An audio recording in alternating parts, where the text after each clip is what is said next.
Buenas tardes. Le invito a que abra su Biblia en Primera de Pedro 2:15. Primera de Pedro 2:15. El tema de hoy se titula ¿Cómo usar nuestra libertad en Cristo? ¿Cómo usar nuestra libertad en Cristo? Primera de Pedro 2:15. Voy a leer, dice así: porque esta es la voluntad de Dios, que haciendo bien hagáis callar la ignorancia de los hombres insensatos, como libres, pero no como los que tienen la libertad como pretexto para hacer lo malo, sino como siervos de Dios. Cristo nos ha hecho libres de la esclavitud del pecado. Esa libertad que hoy tenemos los cristianos, los nacidos de Dios, debe ser vivida con sabiduría, debe ser usada esa libertad con sabiduría para no volver a caer en la esclavitud del pecado. San Pablo decía a los romanos: ¿qué pues diremos? ¿Perseveraremos en el pecado para que la gracia abunde? Es decir, ¿seguiremos con la misma clase de vida que vivíamos antes de ser cristianos? Y él mismo responde, dice: ninguna manera, porque los que han muerto al pecado, ¿cómo vivirán aún en el pecado? Hay dos flagelos dentro del cristianismo que azotan fuertemente la vida de muchos que asisten a las iglesias cristianas. Es el legalismo y el libertinaje. Son dos extremos que debemos evitar para vivir sabiamente nuestra libertad que tenemos en Cristo. Uno de esos flagelos, el legalismo, la definición es la siguiente: es la tendencia a la aplicación literal de las normas, de las leyes y creencias personales sin considerar otras circunstancias válidas. Es decir, es inquebrantable, es rígido, ¿sí? Tiene que ser así. Esa es la definición del legalismo. El legalismo es un término que describe a aquellos cristianos, en este caso, que se fijan más en las leyes, en los códigos de conducta, como el velo, el pantalón, no se corte el pelo, no se ponga arete, etcétera, esas cosas. Ideas, normas y opiniones personales. Ese es en lo que más se detiene un legalista.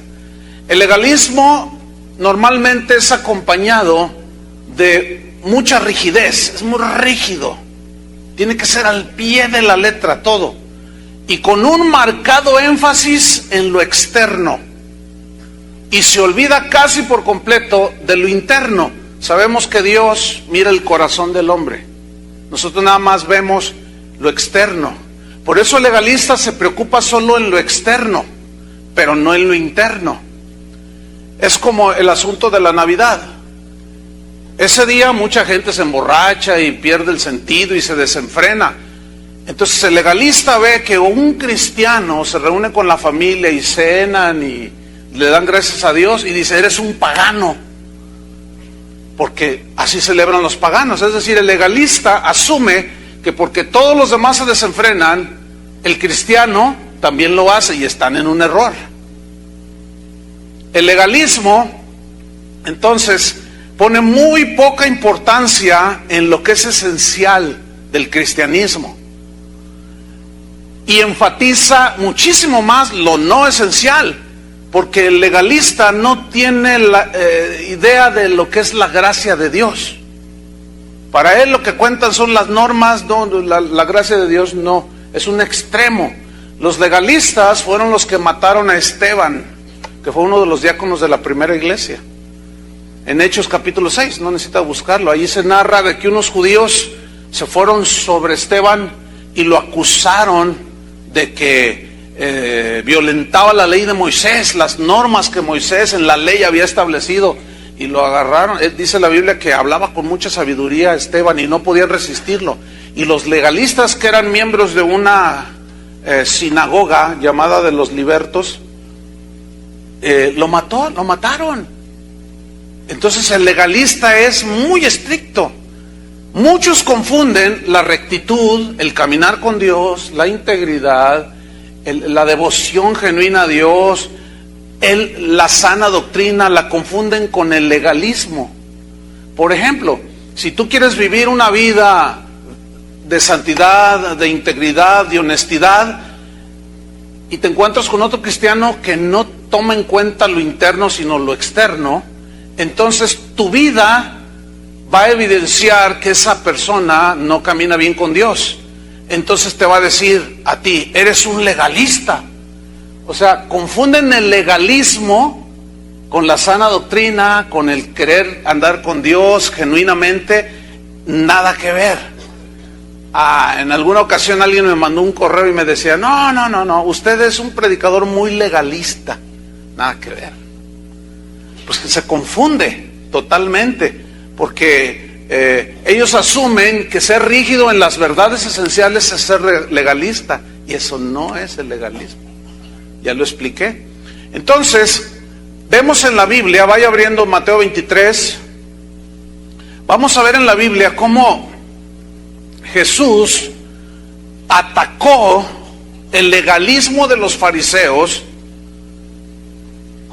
de una manera contundente, por la simple y sencilla razón de que el legalismo de los fariseos, que eran un grupo dentro del judaísmo muy estricto, rígido, inflexible, y ellos enfatizaban más lo externo que lo interno, y Jesús los condenó fuertemente, lo cual demuestra que el cristianismo, Cristo rechaza el legalismo. Mateo 23 dice así, es una reprensión muy fuerte, dice: ay de vosotros, escribas y fariseos, hipócritas. El hipócrita es alguien que tiene dos caras. Normalmente el legalista es muy estricto, pero él no puede cumplir con todas las normas, pero no es estricto con él mismo. Pero en cuanto ve que otro se pone un arete, se pone pantalón, se quita el otro, qué sé yo, se vuelve muy rígido y te vas a ir al infierno, pagano, te dicen. Y ni él cumple el asunto. Por eso les dijo Jesús, hipócritas.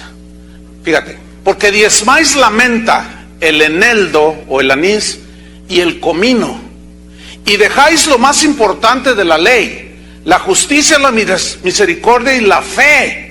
Esto era necesario hacer. ¿Qué era necesario hacer? Justicia, misericordia y fe, sin dejar de hacer aquello. ¿Qué es aquello? Diezmar. Pero el legalista, como pone énfasis en lo externo, para él es muy importante que lo vean dar. Y Jesús, cuando habló del dar, dijo: no sepa tu mano derecha lo que hace tu izquierda.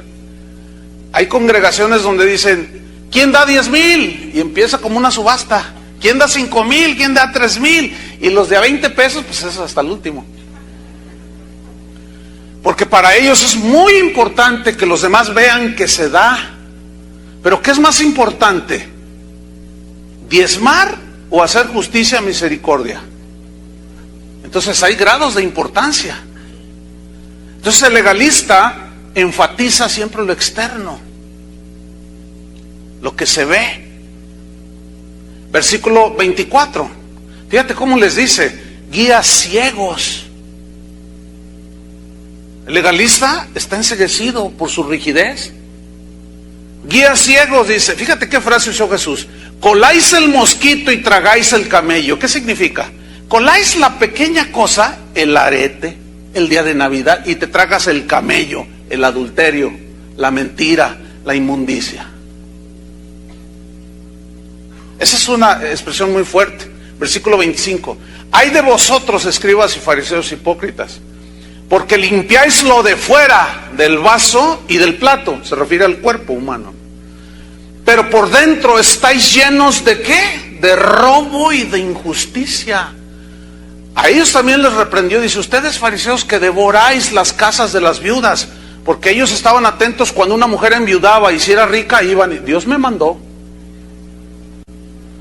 y oraban por ella, decían grandes oraciones, pero después les bajaban todo, como ciertas personas el día de hoy. Dice el versículo 26, fariseo ciego. Qué fuerte, ¿no? Limpia primero lo de dentro del vaso y del plato para que también lo de fuera sea limpio. Hay gente que le atribuye a ponerse un velo poderes santificadores, a traer la falda de cierta medida, a hacer ciertas prácticas como el ayuno, cuanta cosa, le atribuye poderes de santificación y salvadores, y es un error. Primero hay que limpiarlo de dentro, y el único que puede limpiarlo de dentro, ¿quién es? Jesucristo, a través del perdón, el arrepentimiento viene el perdón, y su sangre nos limpia de todo pecado. Versículo 27. Hay de vosotros, escribas y fariseos hipócritas, porque sois semejantes a sepulcros blanqueados, que por fuera la verdad se muestran hermosos, mas por dentro están llenos de huesos de muertos y de toda inmundicia. ¿Has visto algún mausoleo, alguna sepultura bien bonita que dices, ay, mira, hasta tiene una cúpula de oro? Aquí hay un panteón donde hay así, una cúpula de oro, y tú dices, ay, ¿quién yace aquí? Pues puros huesos de muerto, o puro polvo, pero por fuera está hermoso. Versículo 28. Así también vosotros por fuera, fíjate, ese es el énfasis del legalista, por fuera. A la verdad os mostráis justos a los hombres, pero por dentro estáis llenos de hipocresía e iniquidad. Fíjate, por fuera se ven muy bien, pero por dentro están llenos de hipocresía y de iniquidad. Entonces el legalismo se manifiesta básicamente enfatizando tres cosas: salvación por obras, o sea, por lo que hace la gente. Por eso es que tienes que venir a la iglesia, tienes que hacer esto, tienes que hacer lo otro, tienes que ayunar, tienes que hacer lo otro, ¿sí? Pero la Biblia dice que por las obras ningún ser será justificado, sino solamente por la fe en Jesucristo. Otro de los énfasis es que ellos tienen metas para alcanzar, y eso habla de que ellos buscan una aprobación por medio de logros, y si los logran alcanzar, entonces ellos se sienten bien con Dios. Una persona me mandó un correo y me preguntaba que qué hacía, porque resulta que ella dice que había pecado, entonces, pero que ya le había pedido perdón a Dios, pero que no sentía el perdón de Dios. El perdón de Dios no se siente, se recibe por fe. ¿Entendieron? Entonces yo le dije, no, es que el perdón se recibe por medio de la fe. Igual, la Biblia dice que si confiesas tus pecados, Él es fiel y justo para perdonarte.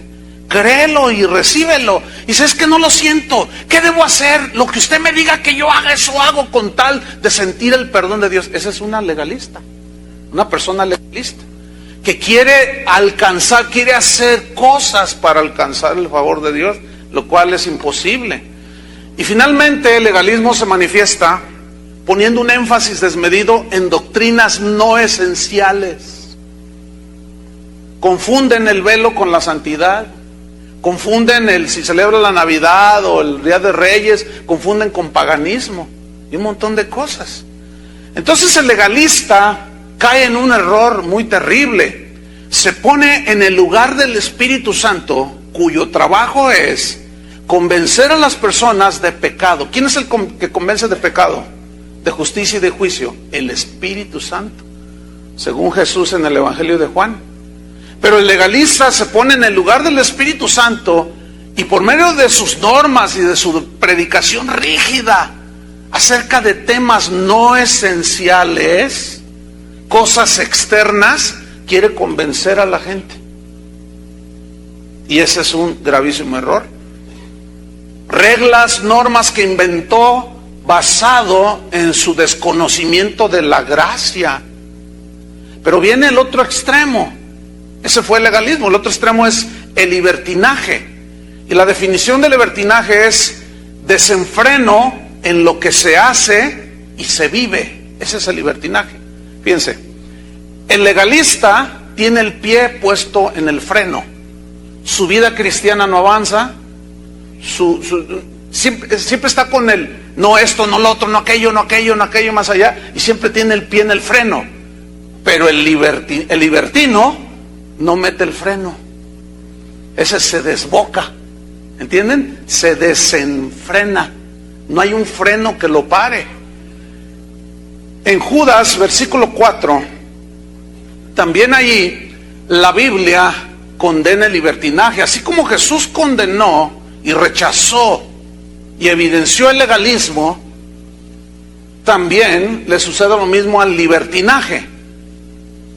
Judas, versículo 4, dice así: porque algunos hombres, no todos, algunos, siempre algunos existirán, han entrado encubiertamente. ¿A dónde? Pues a la iglesia. Van a las iglesias, se mezclan entre los cristianos, los que desde antes habían sido destinados para esta condenación, hombres impíos, fíjese, que convierten en libertinaje la gracia de nuestro Dios y niegan a Dios el único soberano y a nuestro Señor Jesucristo. La clave, la frase impactante aquí en este versículo es que esa gente que se mete en las iglesias convierten en libertinaje la gracia de nuestro Dios. Aquí hay dos palabras que son importantes estudiar. Una es convertir, los que convierten en libertinaje. Y convertir aquí en el griego significa cambiar. Es decir, cambian el sentido genuino de la gracia. Significa también pervertir. Pervierten el verdadero significado de la gracia. Lo trastornan, lo corrompen. Entonces, al cambiar, pervertir y corromper, convierten en libertinaje. Esa es la segunda palabra que hay que estudiar. Convierten, trastornan, pervierten en libertinaje, ¿sí?, la gracia de Dios. Y esta palabra libertinaje, vamos a estudiarlo un poco más a fondo. Es una palabra griega, aselgeia, que significa lascivia, desvergüenza.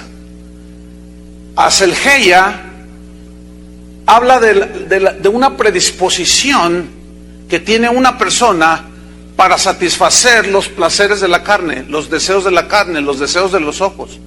Es ese tipo de persona que siempre anda bien observando qué ve, qué siente para poder hacer algo. Entonces, aselgeia describe una actitud que no conoce limitaciones, o sea, se desenfrena, por eso se dice libertinaje, y que osadamente sigue en pos de cualquier capricho que se le ocurra, de cualquier desvarío y de cualquier cosa que él quiera alcanzar, y se desenfrena. Por ejemplo, hay un desenfreno en el cristianismo de hoy por obtener bienes materiales, y esto es pues solapado por predicadores que predican cómo obtener tu mejor vida ahora, cómo tener las mejores cosas del mundo ahora, porque Cristo murió para hacerte rico, te dicen. Entonces la gente se desenfrena, ya no buscan las cosas de arriba sino las de la tierra, y se desenfrenan con tal de alcanzar sus logros. Una vez recibí una carta o un correo que decía: pastor, me siento muy frustrado, era un hombre. Dice, porque a mí me profetizaron prosperidad y tengo años y no me llega. Y ya no sé qué hacer, a veces pienso que Dios no es real en mi vida, fíjate nomás. Dice, a veces he ido y me he refugiado en el alcohol y me voy con mis amigotes, pues el desenfreno. Entonces fíjate cómo aún las cosas de Dios que no se aplican sabiamente te pueden llevar a un desenfreno, a un libertinaje, que es lo que está pasando el día de hoy. Hay un teólogo llamado William Barclay, ya murió, él es uno de los teólogos más reconocidos. Él escribió, él un erudito en griego, y él escribió acerca de la palabra aselgeia, que es la desvergüenza, ¿sí?, la lascivia. Él escribió al respecto lo siguiente, dice: el hombre en cuya alma mora aselgeia está tan atrapado en las garras del pecado que no le importa lo que los demás digan o piensen mientras él pueda satisfacer sus deseos. Es el supuesto cristiano que ha perdido la vergüenza, pero sigue yendo a la iglesia.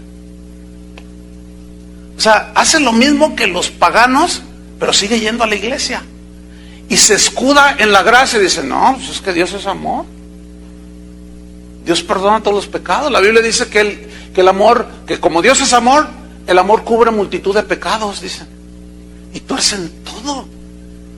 Entonces ellos mismos escudan su libertinaje, torciendo el sentido verdadero de la gracia. Entonces ellos dicen, bueno, es que no hay nada que la gracia no pueda cubrir. Eso es verdad. Entonces, pues si yo haga lo que haga, siempre la gracia va a estar encima. Entonces, ¿cuál es el problema? Dicen ellos. Y entonces viven una vida de libertinaje. Y se hacen una novia en la congregación, se acuestan con ella. Si los líderes en esa congregación no reprenden esa conducta, pues al rato lo hace con otra, la deja embarazada y finalmente se va de la iglesia, se va a otra donde hace lo mismo y cuando se le reprende siempre se justifica y dice, no, pero ¿dónde está el amor? Dios es amor. Pues además, a ver, yo no entiendo cómo Dios puso en mí los impulsos sexuales y luego me los frena. Los pone allí y lo dice, pero bajo el límite del matrimonio. Entonces, ¿cómo está eso? Y se empiezan a justificar y hacen de todo. Como aquel pastor que se jactaba o se jacta de que él los domingos o los sábados en la noche lleva a los matrimonios de su congregación, los lleva a los antros a bailar y a tomar 1 o 2 copas nada más. Y como bailas con tu esposa, pues ¿qué tiene de malo? Somos libres en Cristo, dice. Entonces sigue diciendo William Barclay, la mayoría de los hombres tienen la suficiente decencia como para procurar ocultar su pecado. Así es, ¿verdad? La gente no roba cuando todos los ven, no, sino que lo hacen en oculto, ¿sí? Recatados así para que no me descubran. Luego dice William Barclay, pero al cristiano, entre comillas, libertino que va a la iglesia, hace mucho que le dejó de preocupar eso. Le tiene absolutamente sin cuidado lo que se piense de él, bajo la bandera de que soy libre en Cristo. ¿Ah? Dice William Barclay, es como un drogadicto que al principio toma su droga secretamente y se esfuerza por ocultar su vicio, pero al final, pasado el tiempo, sin el menor disimulo y sin freno alguno y sin la menor vergüenza, comienza a exigirles a otros que le den dinero para comprar su droga. Y ya hasta se droga enfrente de todos. Porque llega un momento en que está tan atrapado por la droga, al principio se recató y se fumaba el cigarrillo de marihuana y se tomaba las pastillas sin que nadie lo viera. Y cuando fumaba la marihuana se ponía gotas en los ojos para que no se le vieran rojos. Y se ponía ciertos perfumes para que disimularan. Pero llega un momento que está tan atrapado el drogadicto en la droga que se lo hace ya abiertamente. Dice, así es el cristiano, o supuesto cristiano, metido en una iglesia que comienza a hacer una cosa. Entonces lo empieza a justificar. Y al rato ya, bueno, además que cada quien, ¿no? Cada quien su vida. Comienza a decir cosas así. Así son los que convierten en libertinaje la gracia de Dios. David Wilkerson es un hombre, él todavía vive, es uno de los pastores más respetados en los Estados Unidos y en el mundo. Es amado por muchos, pero odiado por quienes creen, por los libertinos y también por los legalistas. Porque resulta que este hombre, en toda su vida de ministerio, casi siempre ha hablado con la verdad. Y él es de los que hoy están levantando la voz, desde siempre lo ha hecho, pero hoy con un énfasis muy marcado, precisamente en que el cristiano debe de vivir en santidad delante de Dios. Entonces lo tachan de todo y muchos lo odian. Él dijo lo siguiente acerca del libertinaje, dijo así: el diablo tal vez no tenga interés en involucrarte en cosas sucias que son muy evidentes, porque él sabe que tú no puedes ser tentado a cometer pecados vulgares que todo mundo vea, ¿no? O sea, tú dices, no, pues yo soy cristiano. Sin embargo, si el diablo puede pervertir tu concepto de la gracia, si Él puede lograr que tú veas la gracia como una excusa para tu libertinaje, entonces Él te va a llevar a la esclavitud del pecado de donde Cristo te libertó. Pronto estarás haciendo cosas que nunca hubieras concebido que las podías hacer. Y lo peor, Satanás te habrá vendido la idea y la mentira de que no hay problema en complacer tu lascivia y tu codicia. Es como aquel que me escribió también y me dice: pastor, ¿es necesario que yo me case con mi novia? Así, simple y llano. Entonces yo le respondí: pero no entiendo tu pregunta, ¿cómo si es necesario? ¿Por qué me preguntas eso? Dice: bueno, es que yo tenemos relaciones sexuales. Dice, y ella está en los panderos y yo toco el piano, estamos en la alabanza los dos. Y tenemos relaciones sexuales. Entonces, pues el pastor se dio cuenta y pues nos reprendió, bien por el pastor. Pero ahora me preguntaba a mí que si era necesario casarse. Entonces yo le dije: ¿tú qué crees? La Biblia dice que fornicar es pecado. No lo digo yo, lo dice la Biblia. Entonces tú estás esperando que te diga que sí. Entonces él me dice: pero ¿y qué importa el papel? Lo que importa es que nos amemos, y ella y yo nos amamos. Pero escúcheme bien, si no hay un compromiso de pacto, ese rato cambia de novia y se hace a la líder de los maestros, y se va a acostar con ella también. Ese es un libertino, que no se sujetan a las reglas de Dios, a las normas de Dios, pero ellos lo confunden con legalismo. ¿Me estoy explicando? Pero nada que ver. Son tres cosas diferentes: legalismo, libertinaje, y el centro es la vida cristiana genuina, la que el Señor dejó que nosotros vivamos. Entonces, aselgeia es una palabra fuerte, ¿sí? Es una descripción muy clara de los que convierten en libertinaje la gracia de Dios. Vamos a 1 de Pedro 2:16, donde es el versículo que nosotros tomamos, donde Pedro dice que hagamos el bien para que así hagamos callar la ignorancia de los hombres insensatos, dice. 1 de Pedro 2:16. Y luego dice en el versículo 16: como libres, o sea, libres de la esclavitud del pecado, pero no como los que tienen la libertad como pretexto para hacer lo malo. Fíjate, libertad como pretexto para hacer lo malo. Soy libre en Cristo, entonces puedo hacer lo que yo quiera. Dice: no, sino como siervos de Dios.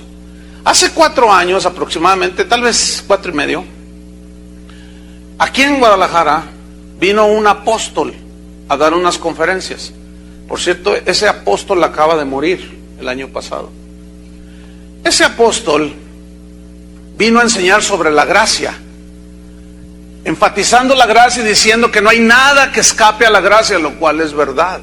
Que Dios, por su gracia, puede perdonar cualquier pecado, por más feo que haya sido. La gracia de Dios es capaz de cubrirle y de perdonarla. Es verdad. ¿Están de acuerdo conmigo? Pero fíjense lo que dijo después. La gracia es tan grande, dijo este falso apóstol, que yo les aseguro que al terminar esta reunión, yo puedo irme, buscarme una prostituta, acostarme con ella y no pasa nada. Porque la gracia de Dios es capaz de cubrir todo eso. Pero lo más grave fue que el auditorio le aplaudió. Entonces, esos son los que, imagínense con semejante definición de lo que es la gracia. Le está diciendo a la gente: hagan lo que quieran. ¿No será que este tipo hablaba de la gracia pervertida para esconder sus cosas? Lo más seguro es que así sea. Entonces obviamente enseñaba a la gente a pervertir el verdadero sentido de la gracia. Y eso es una aberración, hermanos. Y tenemos que tener mucho cuidado con eso. Vamos a 1 de Corintios 6:12. Es que cada vez que se habla mal acerca de malas conductas, es irremediable tener que ir a la carta de los Corintios. Eran terribles esos Corintios. Hacían de todo esos. Eran terribles. Y Pablo les escribió 2 cartas. Y en las 2 cartas les da con todo. 1 Corintios 6, versículo 12.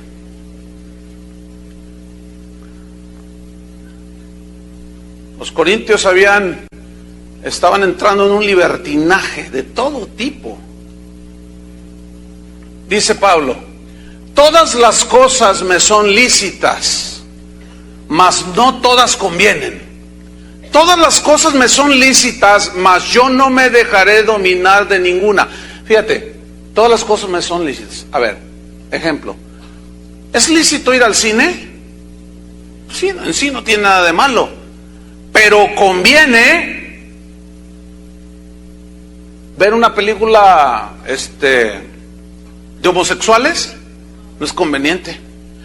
Es lícito ir al cine, sí, pero lo que no conviene es lo que se está viendo. Cuando estábamos en la escuela bíblica, los pastores rentaron una película cristiana muy buena, pero rentaron a la vez un cine, el cine de Diana, para hacer una función en privado. La entrada era gratuita y había que llevar a todos los estudiantes del instituto bíblico de ese entonces. Entonces yo era encargado del instituto bíblico junto con mi esposa y bueno, ahí andábamos acarreando a todos. Vámonos ya, nos vamos a ir en camiones. Entonces me encontré a una de las estudiantes en un rincón así. Le dije, vámonos al cine. Dice, no, yo no voy a esos lugares paganos. Dice, ¿cómo? Dice, no, la Biblia dice que no nos sentemos en sillas de escarnecedores. Le dije, no, hombre, no se refiere a eso. Dice, no, ¿cómo no? Claro que sí, allí en los cines, ¿quién se sienta? Puros paganos escarnecedores y lascivos y pervertidos se sientan. Le dije, ¿te subes tú en el camión cuando vas a tu casa? No te subas al camión, vete a pie. Ese es el legalismo recalcitrante, hermanos, falto de sabiduría. Pero el otro lado es el libertinaje espantoso también. Entonces, todo me es lícito, pero no todo conviene. Todo me es lícito, pero yo no me dejaré dominar de ninguno. ¿Es lícito tener relaciones sexuales en el matrimonio? Sí. ¿Fuera? No es conveniente. Entonces, hay muchas cosas que son lícitas, en sí mismo no son malas, pero hay que ver si convienen. Tienes que poner en la balanza, a ver, ¿qué bien me trae? ¿Realmente edifica? ¿Realmente no estoy violentando los principios de Dios? Ese es el punto.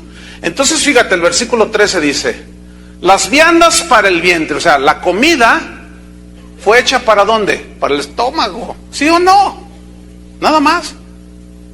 La comida no es para que la pongas de adorno, aunque ahora ya ponen unos frascos así llenos de chiles. Dice, las viandas para el vientre y el vientre para las viandas, pero tanto al uno como a las otras destruirá Dios. O sea, el cuerpo se muere y se hace polvo.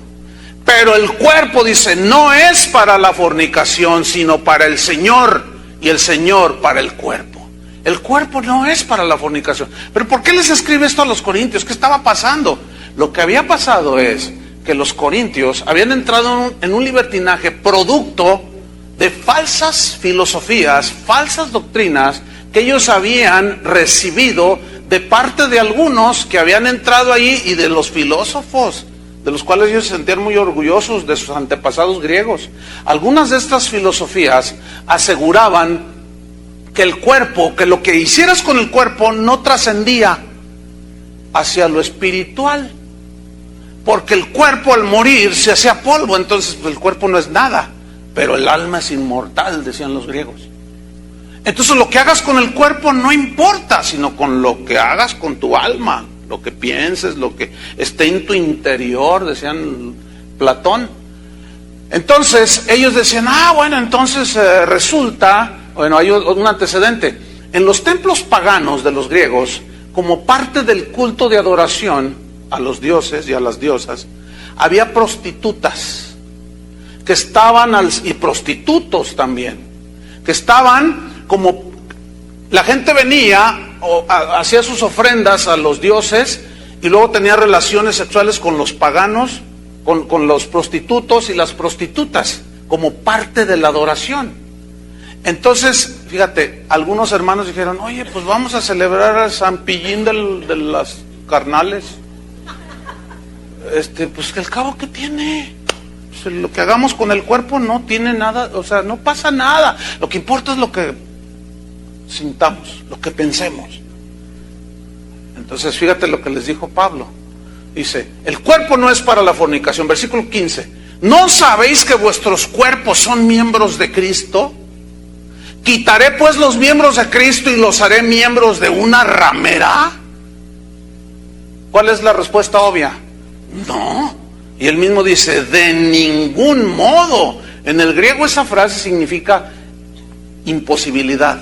Es imposible que Dios consienta que después de habernos sacado del pecado, volvamos a Él y seguir diciendo que somos libres y que somos cristianos. De ningún modo, dice. Versículo 16. ¿O no sabéis que el que se une con una ramera es un cuerpo con ella? Porque dice, o sea, la Escritura, los dos serán una sola carne. Cuando un hombre y una mujer se unen, no solo es una unión carnal, sino también es espiritual, también es de aspecto psicológico. Todo se funde en uno solo, dice la Biblia. Por eso, cuando alguien comete adulterio, violenta todo eso. Por eso, hombres que se acostaron con prostitutas, hombres que hoy son cristianos, pero que frecuentaban rameras, hoy tienen muchas consecuencias de mucho tipo. Porque así como hay intercambio de fluidos, hay intercambio de cosas espirituales. Imagínate todos los demonios que tiene una ramera. Imagínate todo el mugrero que hay cuando le transmite uno al otro. Y luego llega otro y es horripilante todo eso. No todos entienden esto que estoy diciendo. Pero la Biblia asegura todo eso. Y por ahí hay algunos estudios científicos que ya avalan precisamente temas de este tipo. Entonces, fíjate lo que dice. Es un cuerpo. ¿Qué no sabéis que el que se une con una ramera es un cuerpo con ella? Versículo 17. Pero el que se une al Señor, un espíritu es con Él. O sea, hay una fusión ahí de tu espíritu con el Espíritu Santo. Versículo 18. Huid de la fornicación. Huid. Cualquier otro pecado que el hombre cometa está fuera del cuerpo. Aquí está el punto. Mas el que fornica, o sea, fuera de en lo ilícito de las reglas de Dios, contra su propio cuerpo peca, y la paga del pecado sigue siendo la muerte. La ciencia ya avala que las mujeres que inician su sexualidad desde muy jóvenes y con varios jóvenes son más propensas al cáncer cérvico-uterino. Eso ya está comprobado. Precisamente de ahí viene, ese es el trasfondo, es espiritual. Entonces dice el versículo 19, ¿o ignoráis que vuestro cuerpo es templo del Espíritu Santo, el cual está en vosotros? ¿Cuántos son hijos de Dios? ¿Quién mora en ti? ¿Quién es el templo del Espíritu Santo? Tú. Tú eres el templo del Espíritu Santo. Y literalmente el Espíritu de Dios mora dentro de nosotros. Y la Biblia dice, si alguno no tiene el Espíritu de Dios, de Cristo, no es de Él. Entonces, alguien en donde mora el Espíritu Santo, ese cuerpo es santo, ¿no es cierto? Esa habitación, ese templo es santo. Entonces, ¿qué tiene que andar haciendo? Cosas que hacía como antes que fuera cristiano. No se concibe en la Biblia. Pero esto no es legalismo. ¿Lo están entendiendo? Precisamente Pablo está frenando el libertinaje de los corintios. Entonces les dice, ¿no sabéis, ignoráis, 19, que vuestro cuerpo es templo del Espíritu Santo, el cual está en vosotros, el cual tenéis de Dios, y que no sois vuestros? Porque habéis sido comprados por precio, o sea, precio de sangre, por la muerte de Cristo. Glorificad, dadle gloria pues a Dios. ¿En dónde? En vuestro cuerpo y en vuestro espíritu, los cuales son de Dios. Entonces ahí derribó la filosofía de que solo lo que está en el alma, lo bueno del alma, los pensamientos elevados, es lo que cuenta. Y el cuerpo, como no tiene trascendencia, puedes hacer lo que quieras. No es verdad eso. Porque eso conduce precisamente a las pasiones de la carne, a satisfacer los deseos de la carne, y la persona entra en un desenfreno. Fíjate, hoy a los jóvenes cristianos hacen eventos para atraer a los jóvenes del mundo, y a veces dentro de la iglesia ponen luces y todo, y parece una disco. Pero ahora, en lugar de llamarle discoteca o antro, le llaman cristoteca. Es en serio lo que estoy diciendo. Entonces, ahí bailan salsa, bailan reggaetón, bailan todo, y están los chavos pero felices en Cristo. Pero si vieran todo lo que sucede después de todos esos reventones cristianos, el problema está en que los que avalan eso son los pastores. Entonces se propicia un libertinaje. Oiga, pues si la carne nomás está esperando que le suelten un poquito, y esa se desboca. Entonces, ¿de quién es el cuerpo? De Cristo. ¿Quién es el templo del Espíritu Santo? Somos nosotros. Entonces, no nos pertenecemos, le pertenecemos a Dios. Por lo tanto, no podemos hacer lo que nos dé nuestra gana. Pero si es lícito y conviene, claro que podemos hacerlo. Entonces, si yo me reúno el 24 de diciembre con mi familia y convivimos sanamente, algunos pueden leer las escrituras, otros darle gracias a Dios. ¿Será pagano eso? No, pero el legalista dice que sí. Pero los que celebran esa misma fecha, que no entienden lo que es y lo que significa, le dan rienda suelta al desenfreno y se emborrachan, se drogan, se pelean, se matan, todo. Entonces el legalista asume que por ende el cristiano que hace eso también es un pagano, y está equivocado. Porque ¿cuántos de ustedes se reunían al 24? A ver, ¿le entraron a la paganeada? Aunque 2, 3 es posible que ahí el diablo les tendió una trampa, y se desbocaron, se desenfrenaron. Y luego dijeron, ay, ¿ahora qué hago? No va a haber servicio el jueves.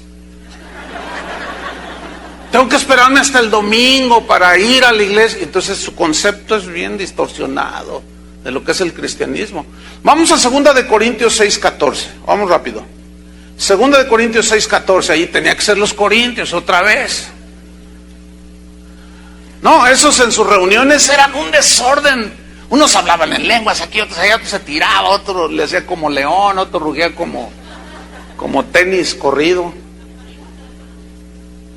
Horrible se ponían las reuniones. Un desorden. No, esos corintios eran de todo. Se iban con las prostitutas, luego uno se metió con su madrastra y no dijeron nada. No, un desastre. Pues sigue el desastre aquí con estos. 2 de Corintios 6:14. Les dice Pablo, los está exhortando, los está reprendiendo. Les dice, no os unáis en yugo desigual con los incrédulos. Porque ¿qué compañerismo tiene la justicia con la injusticia? Pues ninguno, no son ni primas siquiera. Son antagónicas. ¿Y qué comunión tiene la luz con las tinieblas? Ninguna. Apagan los focos aquí y reinan las tinieblas. Enciéndanlos y huyen las tinieblas. No hay comunión, no existe eso. ¿Y qué comunión y qué concordia Cristo con Belial o con Satanás? Nada, absolutamente. ¿O qué parte del creyente, estoy en el versículo 15, o qué parte del creyente con el incrédulo? Ninguna. Si tú eres hijo de Dios, eres totalmente diferente a los no cristianos. Tus motivos, anhelos, metas, ilusiones son diferentes a los de la gente del mundo, ¿sí o no? Si tú todavía, tus anhelos y todas esas cosas son como los del mundo, no eres cristiano. Porque aquí te lo está diciendo, ¿qué parte hay del creyente con el incrédulo? No hay absolutamente nada. Lo único igual es que somos seres humanos. vivimos en esta carne y tenemos que tener dominio propio para frenarla y no irnos al libertinaje, pero tampoco ser tan rígidos para hacernos legalistas. Pero los del mundo, eso no le ponen freno, eso le entran a todo. Dice el versículo 16, ¿y qué acuerdo hay entre el templo de Dios, o sea, el templo de Dios tú, y los ídolos? ¿O la idolatría? A veces los cristianos de hoy dicen, no, pues nosotros ya no tenemos imágenes de San Pillín, San Payón y San Pastón. San Patón y San Panzón. Ya no tenemos esos ídolos, ya no. Pero tienen de ídolo al cantante, tienen de ídolo al pastor, tienen de ídolo al apóstol, tienen de ídolo, hay idolatría. Entonces con la mente, hay gente que está dispuesta a dar su vida por el pastor, por el cantante, por no sé quién, pero no la dan por Cristo. Eso es idolatría. Y un ídolo es aquello que ocupa el primer lugar que le corresponde solo a Dios. Entonces, en tu vida, que eres el templo del Espíritu Santo, no debe de haber idolatría.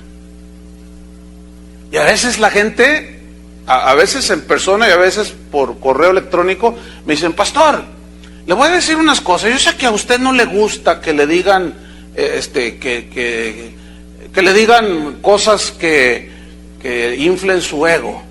Dice, pero todos se las voy a decir. Ay, ¿cómo hacerles entender?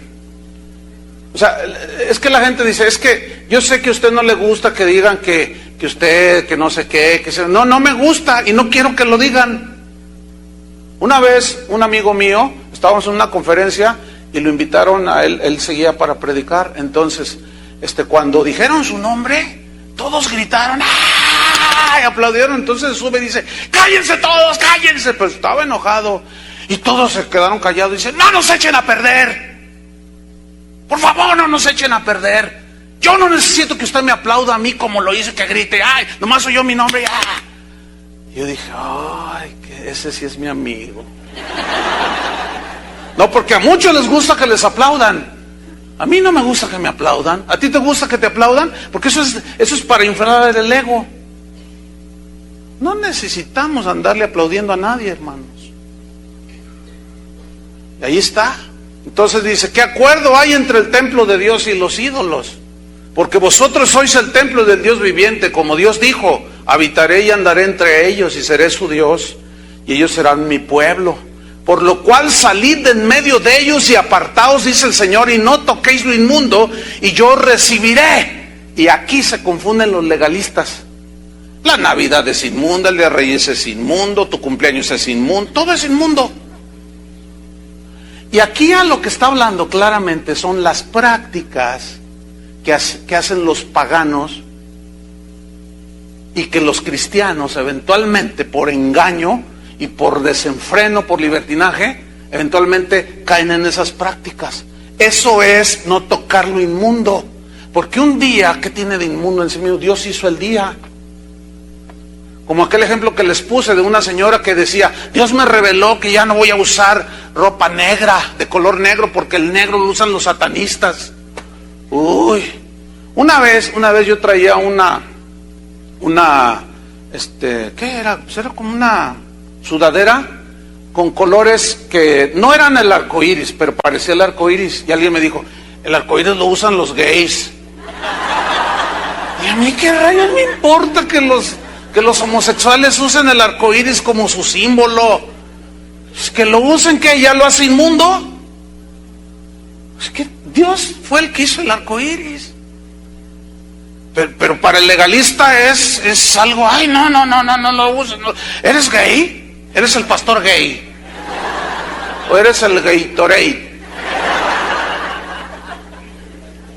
Entonces, fíjate, dice aquí, yugo desigual. No os unáis en yugo desigual. Vamos a hacer un breve estudio aquí sobre el yugo desigual. Esta figura es tomada de dos bueyes que jalan el arado. Y los agricultores de los tiempos bíblicos sabían perfectamente que los dos bueyes que jalaban el arado tenían que ser del mismo tamaño o muy aproximado, No podía ser uno que midiera 1,30 y el otro 70 centímetros, no, porque el yugo es un travesaño que ponían sobre la cerviz del buey. Entonces los dos tenían que jalar para distribuir el peso y poder abrir la tierra, que es bastante dura. Entonces los dos, el par de bueyes tenía que ser del mismo tamaño aproximado, más o menos del mismo peso. Hay bueyes que pesan hasta 500 kilos. Entonces, si ponían un buey de 500 kilos y otro de 300, bueno, el de 500 kilos, él tenía que jalar más fuerte. Entonces ya no era parejo el asunto. Ya no había equidad. Ya no funcionaba igual el asunto. Entonces, en la Biblia hay esa figura del yugo. Vamos a ver unos versículos. Vamos a Levítico 19. Levítico 19. Entonces todo agricultor sabía que cuando araba la tierra tenía que hacer su yunta de bueyes con esas semejanzas, ¿sí?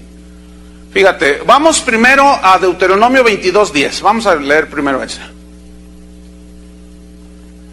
Deuteronomio 22:10. Fíjate, Dios en la ley lo que les dice: no ararás con buey y asno juntamente. Qué interesante, ¿no? ¿Por qué en la ley decía esto? Deuteronomio 22:10. No ararás con buey y asno juntamente. ¿Saben por qué? Porque aunque el burro, el asno, es un animal de bastante resistencia, pero no tiene la fuerza de un buey. Son diferentes. El asno se pone ahí obstinado y ¿quién lo mueve? Pero el buey es noble. El buey es dócil. Y por naturaleza, él tiende a jalar, y por más pesado que sea, pues empuja. Y el asno no. Hay muchas figuras allí en la campiña mexicana de burros que van cargados y de pronto se sienten muy cargados y se plantan ahí, ya no los mueves. Y está el lindito ahí pegándole con la vara y el burro se agarra así. Y dice, aquí no me mueves. Entonces fíjate qué interesante que Dios le dice: no ararás con buey y asno juntamente. ¿Por qué? Porque no hay semejanza entre un asno y un buey. No hay compatibilidad. Sus naturalezas son diferentes. Ahora vamos a Levítico 19:19.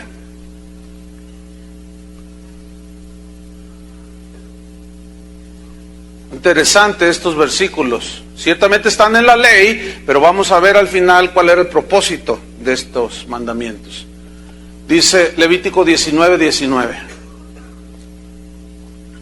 Dice así: mis estatutos guardarás. Y lo dice: no harás ayuntar tu ganado con animales de otra especie. Tenía que ser semejante. ¿Qué sucede en la cruza de un asno y una yegua? ¿Qué resulta? Una mula o un mulo, y son estériles. No sirven para nada, prácticamente. No, tenía que ser de la misma especie, que tuviera semejanza, para que se multiplicaran según la semejanza de ellos. Bueno, sigue diciendo: tu campo no sembrarás con mezcla de semillas. Pues por obvias razones, ¿no? Pero a veces somos tan obstinados que se les tuvo que dar como ley: no sembrarás el campo con multitud de mezcla de semillas. Y ahí le va de pepino, y ahí le va de tomate, y ahí le va de maíz. ¿Y qué van a hacer ahí? Es una ensalada. Y dice Dios: no, porque tiene que ser sembradío de trigo, todo semejante; sembradío de maíz, todo semejante; semillas semejantes. Y luego sigue avanzando, dice: no te pondrás vestidos con mezcla de hilos. Igual. ¿Por qué? Porque Dios había dicho que con lino se vistiera el sacerdote. Seguimos avanzando. Vamos.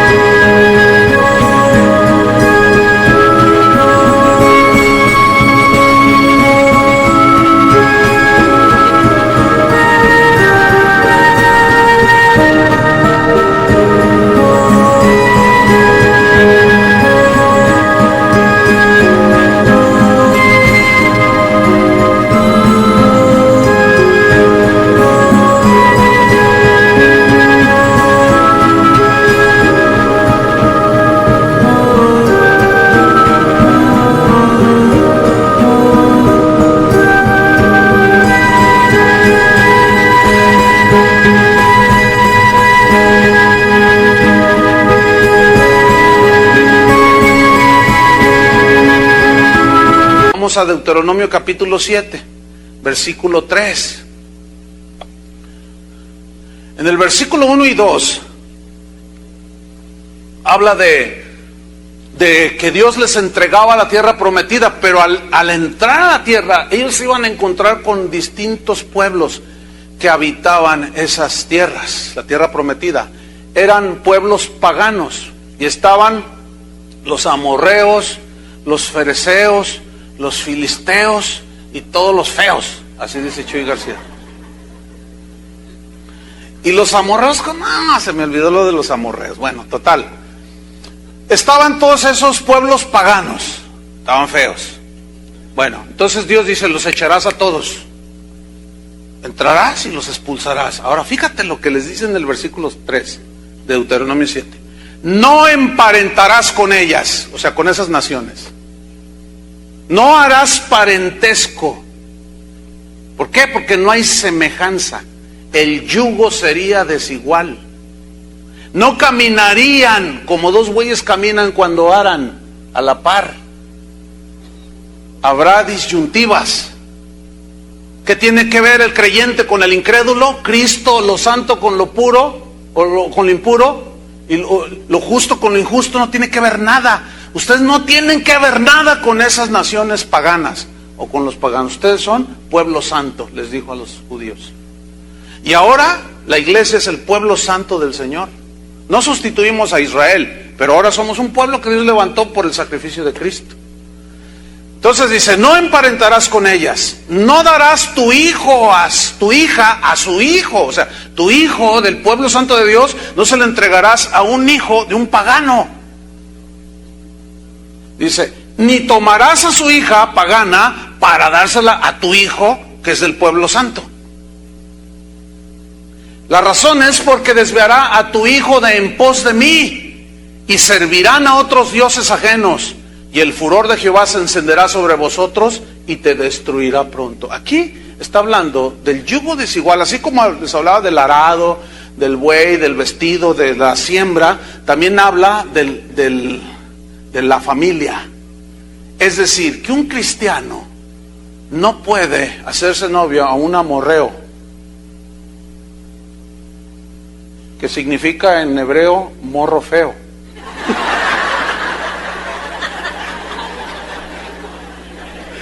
No se crean, eso no es cierto.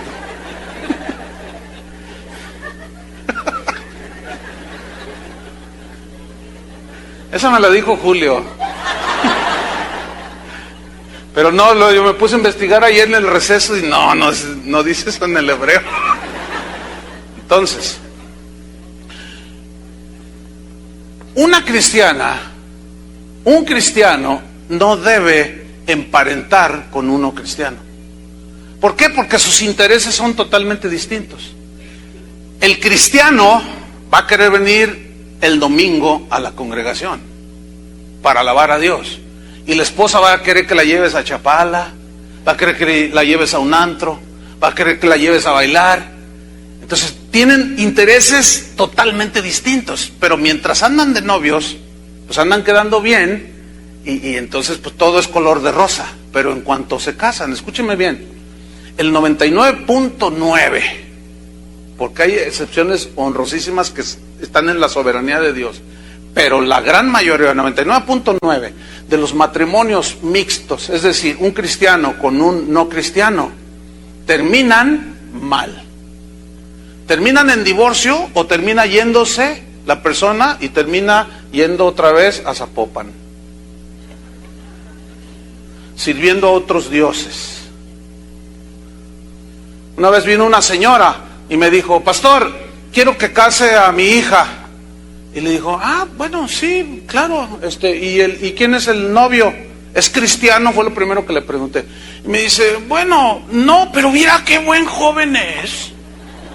¿De cuándo acá un hijo del diablo es mejor que un hijo de Dios? ¿De cuándo acá? O sea, ¿qué quiso decir que viera qué bueno es? O sea, ¿qué tiene de bueno alguien que es un hijo del diablo? Porque así dice la Biblia que son hijos del diablo, ¿sí o no? Solo hay hijos de Dios e hijos del diablo, no hay más. No hay ni sobrinos, ni tíos, ni nietos. No existen esos. Entonces le dije, usted, dice, es que Carlos Olivares no quiso casarlos. Le dije, no, pues ¿cómo? Claro que no los vamos a casar. Tampoco usted. Le dije, claro que no. Le dije, ¿cómo el día de la boda? Y ahí está el hijo del diablo y la hija de Dios. Entonces le voy a decir, a ver, tú hijo del diablo, te entrego, te comprometes delante de Dios. ¿Cuál Dios? ¿Te comprometes a serle fiel a la hija de Dios? ¿Te comprometes a guardarte solo para ella? Y el otro va a decir, sí. Hey, yes, sí, claro. Todo va a decir sí. Pero su naturaleza es la de un asno, obstinado en su pecado. Es la de bueno, así dice la Biblia, como la de un animal inmundo. Esa es la naturaleza. Así éramos tú y yo, de naturaleza inmunda. Cuando nos arrepentimos, Cristo puso una nueva naturaleza en nosotros, que es la naturaleza de Dios, para ya no ser iguales y no ser esclavos del pecado. ¿Están entendiendo, verdad? Entonces, ¿cómo le voy a entregar? Yo no celebro eso. Y dijo, aquí no hay amor, dijo. Y confunden, dice, usted es un legalista. Y confunden la rectitud, el guardar la palabra con legalismo. Porque si celebráramos una situación así, nos vamos al libertinaje. ¿Ve? La línea que es casi invisible, hermano.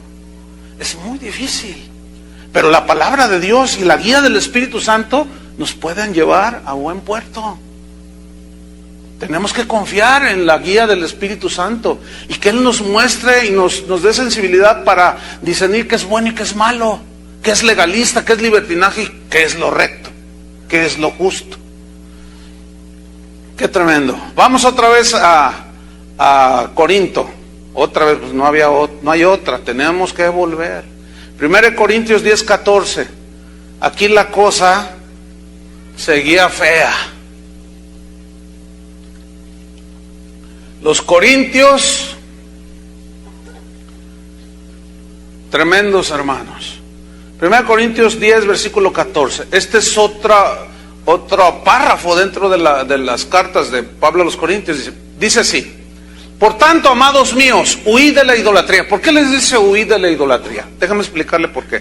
Los primeros 13 versículos hablan de Israel, cuando salieron de Egipto, que celebraron una fiesta.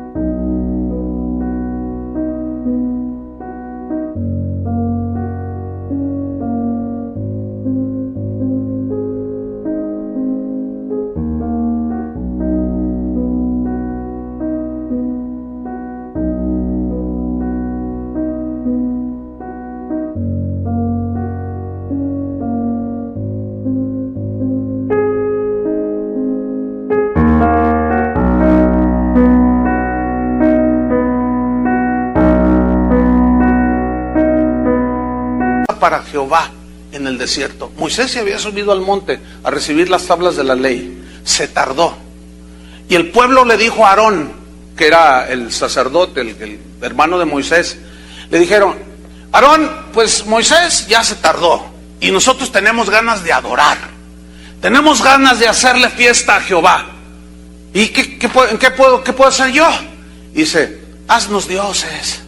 Haznos dioses. Haznos dioses, Aarón. Dijeron: queremos un becerro de oro, algo que podamos ver, y vamos a celebrar fiesta a Jehová. Y él fue el que inventó la ofrenda de especie. Traiga su reloj, traiga su anillo de oro, traiga sus aretes.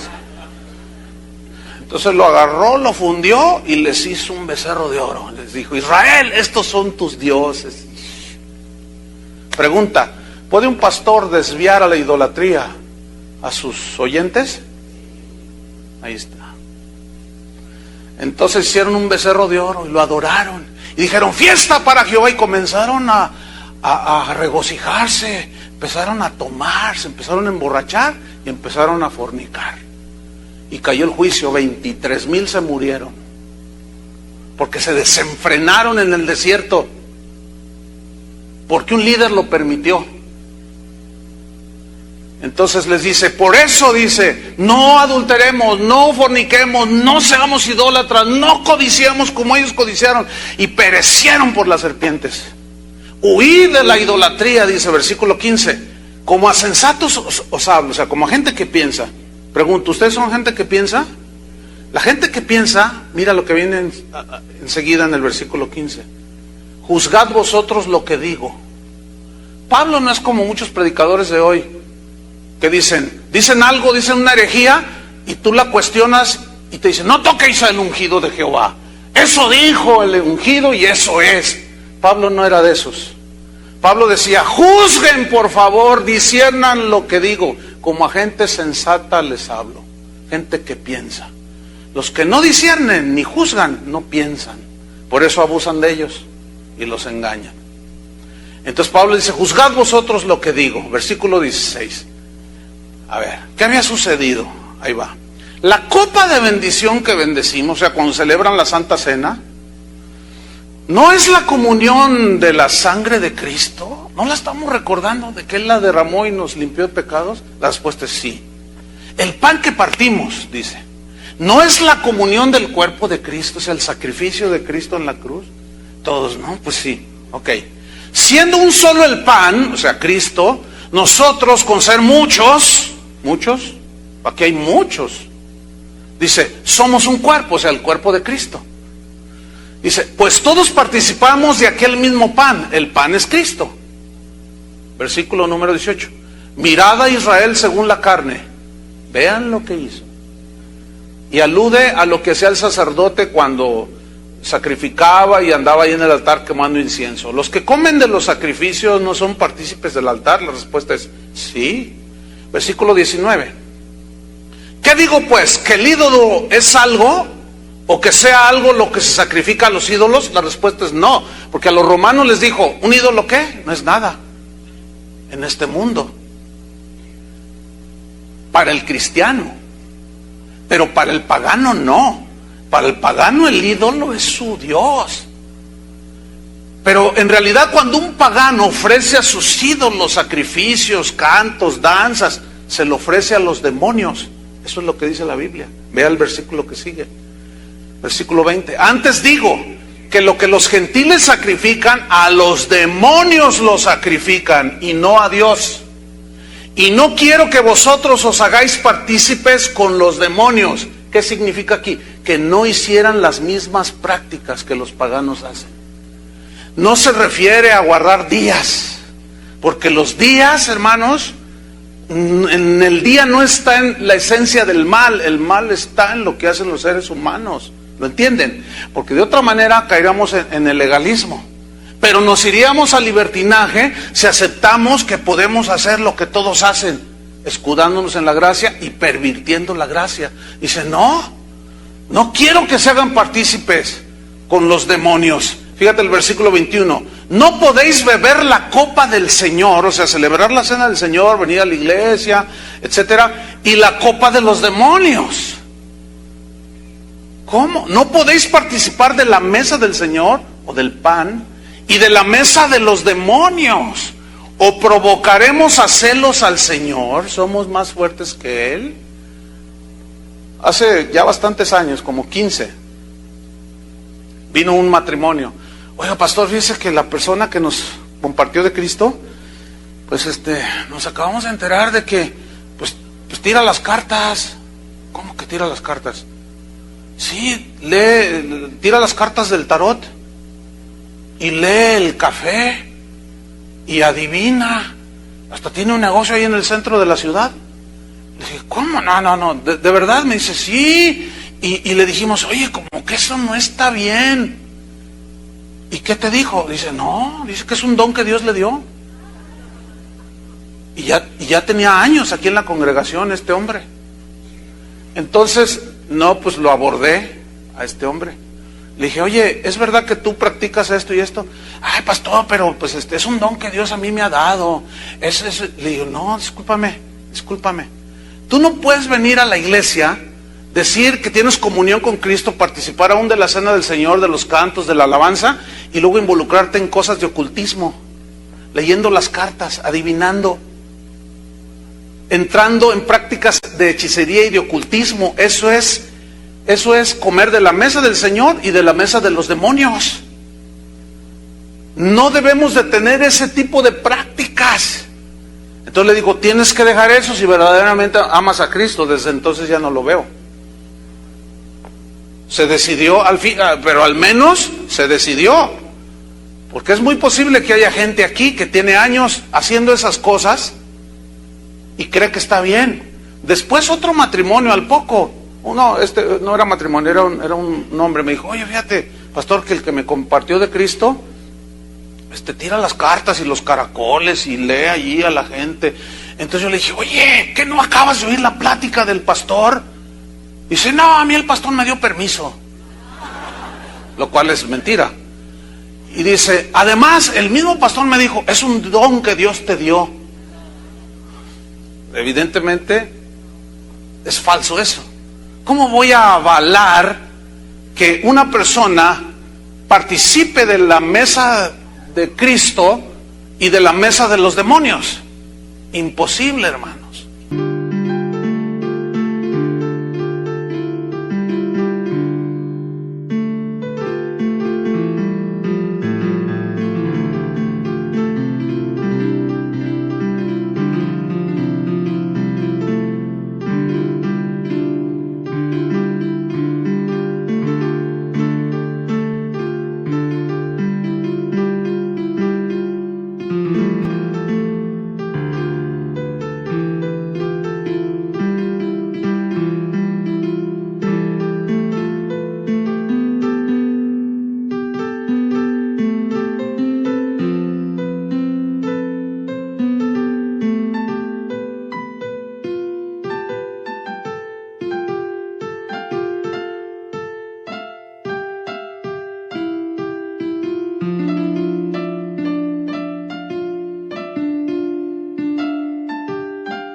Entonces hay que saber distinguir del legalismo el libertinaje para andar en lo justo.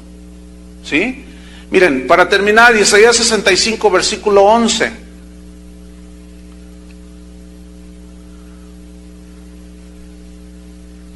Isaías 65, 11.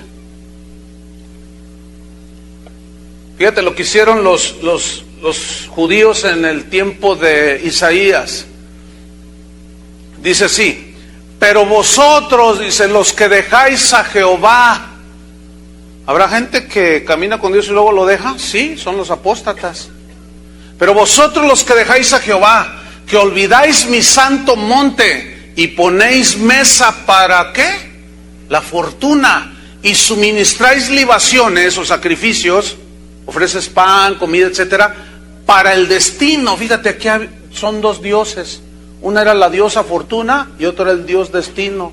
La diosa Fortuna se refería a la luna, y según los astrólogos, todo el linaje de Walter Mercado, los astros, la luna, el sol y los demás planetas ejercen influencia en la conducta y en el destino de los seres humanos, dicen estos astrólogos. Lo cual es una aberración desde el punto de vista bíblico. Porque ¿qué tiene la luna sobre mí? ¿A poco la luna me habla y me dice, perdona a tu hermano que te ofendió? Hermanos, encomendar mi vida como cristiano a lo que me diga la diosa Fortuna y el dios Destino es una ofensa a Dios. Pero todavía hay gente que va a las iglesias y todavía espera oír de Walter Mercado, Aries, este día será maravilloso para ti, todo te saldrá bien, la prosperidad llegará a tu vida. Dice, ay, qué bonito hablas, qué bonito hablas.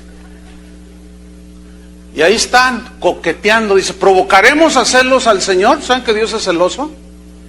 ¿Por qué? Porque Él te quiere solamente para Él.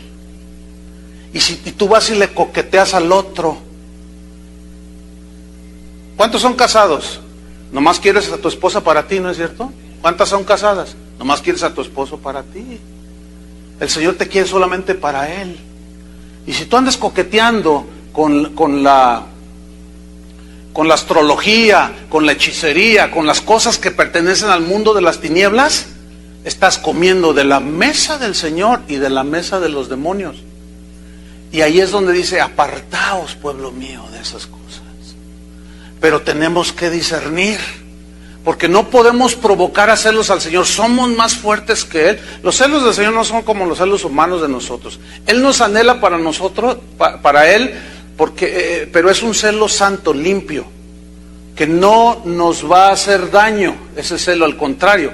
Los celos humanos, esos matan, mienten, asesinan, manipulan y hacen un montón de cosas. Pero Dios nos quiere solamente para Él. Y con ese ejemplo cerramos.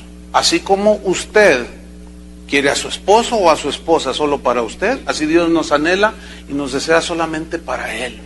Y debemos de guardarnos solamente para Él, porque el que se une a Cristo, un espíritu es con Él. Entonces, hermanos, siempre que vayamos a hacer algo que tenemos dudas si es lícito o no es lícito, vamos a la Biblia o pregunten.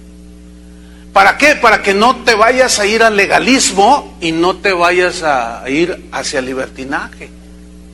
Fíjense, una persona me dijo un sábado pasado, me dijo: pastor, fíjese que mi esposo no es cristiano, pero la persona que me compartió a mí, dice, yo vengo los sábados, porque tenemos una reunión los sábados. Dice, la persona que me compartió a mí, me dijo el otro día, dice, no, sabes que tú estás mal porque vienes los sábados.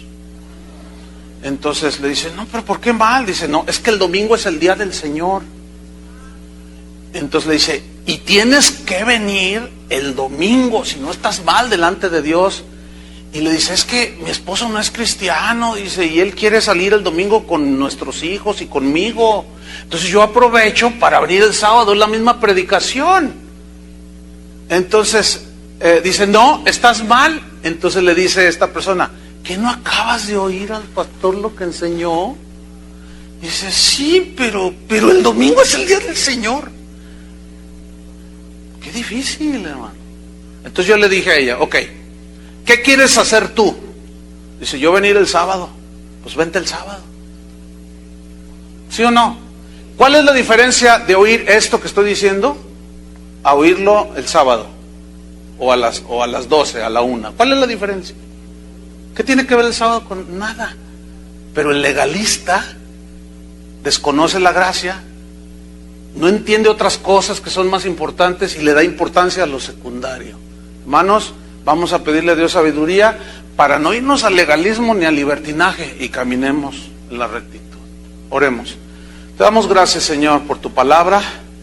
Gracias porque ella es luz a nuestros pies, lumbrera a nuestro camino. Tu palabra, Señor, es sumamente pura y jamás tú, en la guía del Espíritu Santo, nos vas a desviar ni al legalismo ni al libertinaje. Tú quieres que caminemos como Cristo caminó en esta tierra. Enséñanos, Señor, a caminar en tus sendas de justicia y no tanto enfatizando lo externo, los días, los meses, las fiestas, pero tampoco irnos al libertinaje. Cualquier cosa que decidamos hacer, si es lícito y conveniente, lo podemos hacer. Pero hay cosas que son lícitas, pero no convienen. No dejaremos que nos dominen estas cosas. Enséñanos, Señor, tus caminos y guíanos por el camino eterno hasta el regreso de Cristo. Te lo pedimos, Señor, en el nombre de Jesucristo. Amén. Que Dios los bendiga a todos.